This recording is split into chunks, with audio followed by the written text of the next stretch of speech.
शक्तिमान किए हेबो खुलासा कले मेकर्स अल्लू अर्जुन ना रणबीर सिंह किए हेबो शक्तिमान कास्ट को नहीं खुलासा कले मेकर्स किए हेबो शक्तिमान एक कथाटा आश्चर्य लागुथिबो हेले एभଳି କିଛି प्रश्न वर्तमान सोशल मीडिया रे घुरी बुलुछि। शक्तिमान कहिले आमे पिला बेले देखिथिबा सीरियल को बुझी थाए जहां आम मन भितरे रही जाइछि। मुकेश खन्ना को ही आमे शक्तिमान बोली भाबी थाउ। वर्तमान शक्तिमान को एक खबर आसुछि कि एक फिल्म हेबो शक्तिमान को नहीं आउ किए हेबो शक्तिमान साउथ सुपरस्टार अल्लू अर्जुन शक्तिमान भूमिका रे अभिनय करिवे एथिपई तांको अप्रोच करा जाइछि। ए खबर सुनिबा परे प्रशंसकक मध्य रे उत्साह सृष्टि करिछि किंतु ए आलोचना जोर धरिबा मात्रे फिल्म सहित जड़ित सोर्स ए कल्पना जल्पना रे पूर्ण छेद पकाइछन्ति। किछि दिन पूर्वे मुकेश खन्ना कहिथिले जे अल्लू अर्जुन ही शक्तिमान चरित्र को प्रमाणित करिवार दक्षता रखन्ति। ए बयान परे अल्लू अर्जुन को शक्तिमान फिल्म सहित जोड़ा जाउछि। गत 2022 रे शक्तिमान फिल्म घोषणा करा जाइथिला। ए फिल्म रो टीजर मध्य रिलीज करा जाइथिला। सीसीटीवी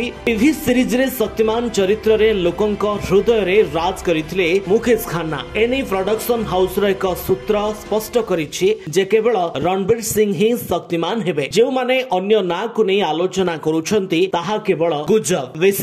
वेसिल जोसेफ मध्य ए कथा को निश्चिंत करी कहिछन्ति जे आम फिल्म केवल रणबीर को नै प्रस्तुत हेबो अन्य कहा सहित नुहे। एहा सह से आहुरी कहिछन्ति अल्लू अर्जुन को सह एक सुपर हीरो फिल्म को नै कथावार्ता चलिछि किंतु से शक्तिमान फिल्म रे नजर आसीबे नाही। सिंहनाद न्यूज।